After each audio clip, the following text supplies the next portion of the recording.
Hello नमस्कार दोस्तों। आज है 10 दिसंबर 2021। 10 दिसंबर 2021 से जितने भी हरियाणा करंट अफेयर के क्वेश्चन बनते हैं आज उनके बारे में डिस्कस करेंगे और साथ में जानेंगे उनके बारे में अन्य फैक्ट। लास्ट में आपके लिए क्वेश्चन जिससे आपकी तैयारी का पता चल सके। वीडियो की डिस्क्रिप्शन में इसका पीडीएफ है, चाहे तो आप डाउनलोड कर सकते हैं। चलते हैं फिर सीधे क्वेश्चन की ओर दोस्तों। पहला क्वेश्चन दोस्तों आज का, हरियाणा के किस शहर में नई रेल फैक्ट्री लगाई जाएगी? तो दोस्तों ये लगाई जाएगी रोहतक में। अब जान लेते हैं दोस्तों इसके बारे में थोड़ा सा। अब रोहतक में रेल फैक्ट्री लगाने की योजना बनाई जा रही है। इस रेल फैक्ट्री से हरियाणा में रोजगार के नए अवसर पैदा होंगे और युवाओं को भी इससे सीधा फायदा होगा। आने वाले कुछ सालों के भीतर ही प्रदेश की बेरोजगारी समाप्त हो जाएगी। ये तो कहने की बात है दोस्तों, आपको पता होगा पेपर कितनी कितनी साल में लेवर किसा लेवर है। तो अम्बाड़ा में रेल फैक्ट्री शुरू की जाएगी दोस्तों। बात मतलब रोहतक में शुरू की जाएगी। तो रोहतक की बात है तो रोहतक के बारे में जान लेते हैं मैप में। ये रहा रोहतक, इसकी सीमा सोनीपत, जींद, हिसार, भिवानी, चरखी दादरी, झज्जर इतने जिलों से सीमा लगती है। बात रोहतक के तो रोहतक के बारे में जान लेते हैं। स्थापना हुई थी 1 नवंबर 1966 को। आकाशवाणी केंद्र बना था 8 मई 1976 को। पंडित भगवत दयाल मेडिकल विश्वविद्यालय 1964 में बना था। चिकनी मिट्टी पाई जाती है। नेशनल हाईवे है 971 है। मस्जिद है लाल मस्जिद, शीशे वाली मस्जिद, दिन्नी मस्जिद। प्रसिद्ध हस्तियां हैं ममता खरब ऑक्यूप्लेट थी। पहलवान अशोक कुमार गर्ग, ये 1993 में इनको अर्जुन अवार्ड मिला था। जेपी कौशिक चंद्रावल फिल्म में इन्होंने संगीत दिया था। साक्षी मलिक 2016 में कांस्य पदक जीता था 58 किलो बार वर्ग में। जगवीर राठी सैयद गुलाम हुसैन शाह साहित्यकार थे।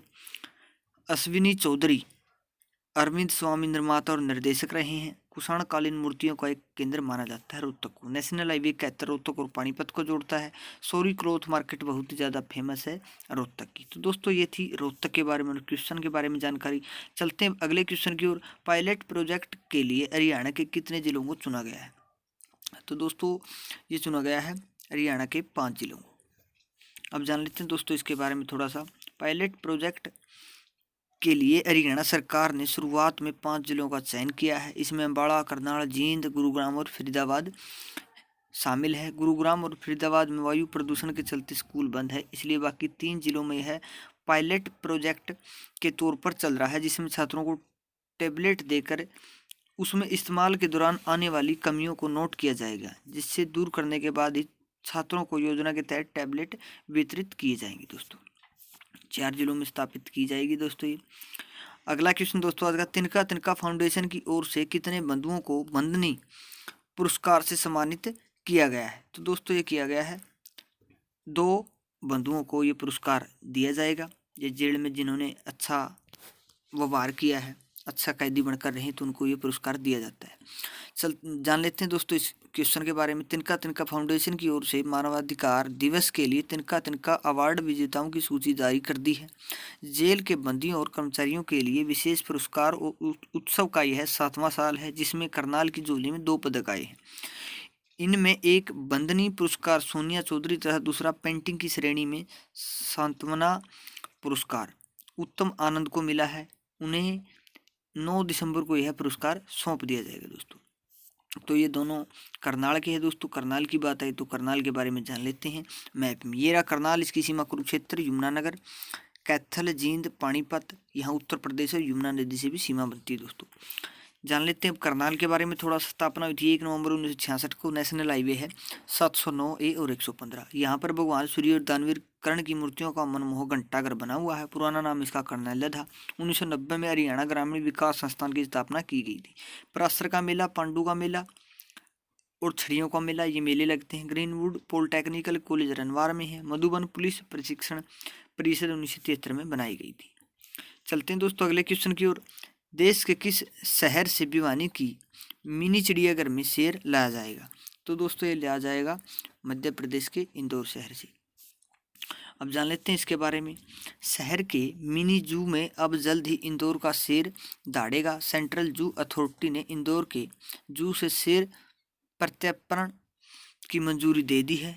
अब भिवानी में नया शेर लाने की तैयारियों में अधिकारी जुट गए हैं। कोरोना की वजह से करीब 1.5 साल से भिवानी का मिनी जू बंद पड़ा है, लेकिन अब मिनी जू में लोगों की चहल कदमी फिर से शुरू हो गई है। नए शेर के आने के दर्शकों की संख्या भी निश्चित तौर पर बढ़ेगी। वहीं भिवानी से भी एक शेर इंदौर जाएगा, तो भिवानी के चिड़ियाघर में लाया जाएगा दोस्तों ये। भिवानी की बात है तो भिवानी के बारे में जान लेते हैं मैप में। ये रहा भिवानी, इसकी सीमा चरखी दादरी, महेंद्रगढ़, रोहतक, हिसार, जहाँ इसकी सीमा राजस्थान से लगती है। जान लेते हैं भिवानी के बारे में। स्थापना हुई थी 22 दिसंबर 1972 को। नेशनल हाईवे है 9 और 52। प्रसिद्ध स्थल है शीतला माता मेला, दनाना में लगता है, देवसर देवी मेला, भूतों का मंदिर, पंचमुखी हनुमान मंदिर, तो शाम की बिरादरी, रेड रोबिन है। प्रमुख उद्योग है Birla textile mill, Chunar shooting, Ramakrishna cement factory. प्रसिद्ध व्यक्ति है रणबीर सिंह महिंद्रा, पूर्व बीसीसीआई अध्यक्ष रह चुके हैं।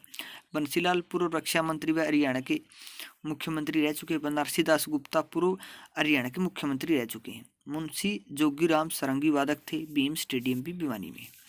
चलते हैं अगले क्वेश्चन की ओर। सेफ्टी फर्स्ट एसोसिएशन द्वारा हरियाणा के किस अध्यापक अध्यापिका को राष्ट्र सेवा पुरस्कार से सम्मानित किया जाएगा? तो ये किया जाएगा दोस्तों रोहिणी को। अब जान लेते हैं इसके बारे में। अंतर्राष्ट्रीय गीता महोत्सव के अवसर पर मंगलवार को सेफ्टी फर्स्ट एसोसिएशन ने टेरी संस्थान कुरुक्षेत्र में एक समान समारोह का आयोजन किया। शिक्षाविदों, सामाजिक संस्थाओं को रक्तदान और पौधारोपण समेत कोरोना काल में उनके द्वारा दी गई सेवाओं के लिए राजकीय कन्या वरिष्ठ माध्यमिक बापोली की अध्यापिका रोहिणी को राष्ट्र सेवा पुरस्कार से सम्मानित किया गया है। तो दोस्तों ये समझ रखती हैं पानीपत से। बात पानीपत की है तो पानीपत के बारे में जान लेते हैं मैप में। ये रहा दोस्तों पानीपत, इसकी सीमा लगती है करनाल से, जींद से, सोनीपत से उत्तर प्रदेश और यमुना नदी से भी सीमा बनती है। अब जान लेते हैं थोड़ा पानीपत के बारे में। बुनकरों का शहर है, पनपरस इसका पुराना नाम था। नेशनल हाईवे 44 और 709। प्रसिद्ध स्थल है काबुली बाग, बाबर ने प्रथम युद्ध की याद में से बनवाया था। काला आंब, बू अली शाह कलंदर की दरगाह, उल्ताफ हुसैन अली की कब्र, इब्राहिम लोधी की कब्र। मेले हैं शिवरात्रि का मेला, पथरी माता का मेला, कलंदर मजार का मेला। हरियाणा में अमोनिया प्लांट पानीपत में है। हरियाणा का पहला गुरुकुल पानीपत के डी कंडला गांव में खुला था। प्रमुख खनिज गंधक पानीपत में मिलता है। बेटी बचाओ बेटी पढ़ाओ की शुरुआत भी पानीपत से हुई थी। यूरिया सेंटर पानीपत में। चलते हैं दोस्तों अगले क्वेश्चन की ओर। सुरक्षा प्रथम संस्थान की ओर से किस कमांडर को कोरोना में सेवा के लिए राष्ट्र सेवा पुरस्कार से सम्मानित किया जाएगा? तो दोस्तों ये किया जाएगा दीपक वालिया को, जो कि कैथल से संबंध रखते हैं। अब जान लेते हैं इसके बारे में। अंतर्राष्ट्रीय गीता महोत्सव के तहत पुंडरी में सुरक्षा प्रथम संस्था की ओर से पुरस्कार वितरण समारोह का आयोजन किया गया। इसमें डिवीजन कमांडर दीपक वालिया को कोरोना काल में उनके द्वारा किए गए सराहनीय कार्यों के लिए राष्ट्र सेवा पुरस्कार से सम्मानित किया गया है। तो ये कैथल से संबंध रखते हैं दोस्तों। बात कैथल की आई तो कैथल के बारे में जान लेते हैं मैप में। इरा कैथल कुरुक्षेत्र, करनाल और जींद से सीमा लगती है कैथल की। जान लेते हैं कैथल के बारे में दोस्तों थोड़ा सा। स्थापना हुई थी 1 नवंबर 1989 को। कपिल ऋषि के नाम पर इसका नाम कैथल पड़ा। National highway 152। रजिया सुल्तान का मकबरा है। नवग्रह कुंड है। इंदिरा गांधी महिला विश्वविद्यालय 1970 में बना था। इंडोर स्टेडियम कैथल में ही है। गुरुद्वारा मंजी साहिब, राधा कृष्ण सनातन धर्म कॉलेज 1954 में इसकी स्थापना की गई थी, जो कि कैथल का सबसे पुराना है। कोयल रिसोर्ट कैथल में स्थित है। हरियाणा का पहला पशु विज्ञान केंद्र कैथल में ही स्थित है दोस्तों। चलते हैं अगले क्वेश्चन की ओर। हरियाणा के किस मंत्री ने हिंदी गौरव पत्रिका का विमोचन किया है? तो ये किया है हरियाणा के बंडारू दत्तात्रेय राज्यपाल जियों ने। अब जान लेते हैं इसके बारे में भी। हरियाणा के राज्यपाल बंडारू दत्तात्रेय ने बुधवार को राजभवन में क्षेत्रीय पासपोर्ट कार्यालय चंडीगढ़ द्वारा हिंदी में तैयार की गई हिंदी गौरव नामक पत्रिका का विमोचन किया है। राज्यपाल बंडारू दत्ता ने कहा है कि क्षेत्रीय पासपोर्ट कार्यालय द्वारा हिंदी में पुस्तिका तैयार करने से हिंदी भाषा को बढ़ावा मिलेगा और कार्यालय में राज्य भाषा हिंदी का प्रचलन बढ़ेगा दोस्तों। चलते हैं अगले क्वेश्चन की ओर। किस देश की टीम ने विश्व बैडमिंटन चैंपियनशिप से अपना नाम वापस ले लिया है? तो ये ले लिया है दोस्तों इंडोनेशिया ने, जिसकी राजधानी जकार्ता है। और जस्टिन विडोडो ऐसा कोई प्रधानमंत्री है। अच्छे से आप उसके बारे में लिख देना, डॉलर के उसकी मुद्रा के बारे में भी जान लेते हैं इसके बारे में। कोविड-19 के नए स्वरूप ओमिक्रॉन के फैलने से चिंतित इंडोनेशिया की बैडमिंटन टीम ने रविवार से स्पेन के हुएलवा में शुरू हो रही BWF विश्व चैंपियनशिप से हटने का फैसला किया है। बैडमिंटन इंडोनेशिया ने बुधवार को अपने ट्विटर हैंडल पर लिखा, इंडोनेशिया बैडमिंटन टीम स्पेन के हुएलवा में 12 से 19 दिसंबर 2021 तक होने वाली 2021 BWF विश्व चैंपियनशिप से हट गई है। तो दोस्तों ये थे आज के क्वेश्चन। वीडियो लंबी ना हो इसलिए हमने मोटी मोटी जानकारी लेने की कोशिश की। अच्छे से पढ़ाई करते रहिए दोस्तों, नौकरी जरूर मिलेगी। कल हमने आपसे एक सवाल पूछा था, हाल ही में भारत की किस प्रसिद्ध मनोचिकित्सक का निधन हुआ है, तो ये हुआ है सरदा मेमन का। आप सभी ने इसका राइट आंसर दिया, थैंक यू सो मच।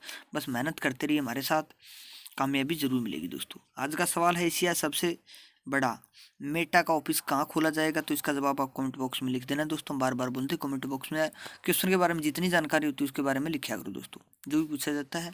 बस यही मांगते हैं आप, लाइक सब्सक्राइब चैनल को, ये कोई खास बात नहीं है, आपको पता ही होगा। जहाँ पर ज्ञान थोड़ा बहुत भी मिलता होगा नहीं, आप उस चैनल को सब्सक्राइब जरूर कर देते हो। हम तो ये भी नहीं बोलते, कोई दिक्कत नहीं है, आप जहाँ से भी अच्छी शिक्षा ले ज़रूर लेना, जहाँ से भी मिलती है। और साथ साथ आप सेंट्रल गवर्नमेंट में जो रेलवे की भी तैयारी करते रहना दोस्तों, क्योंकि 1 लाख से ज़्यादा वैकेंसी है यहाँ, नहीं तो वहाँ कहीं ना कहीं ज़रूर नौकरी मिलेगी अगर आप अच्छे से तैयारी करते हो। मिलेंगे नई वीडियो के साथ, तब तक हंसते रहिए, मुस्कुराते रहिए, देखते रहिए हमारा चैनल HR गुरु। जय हिंद।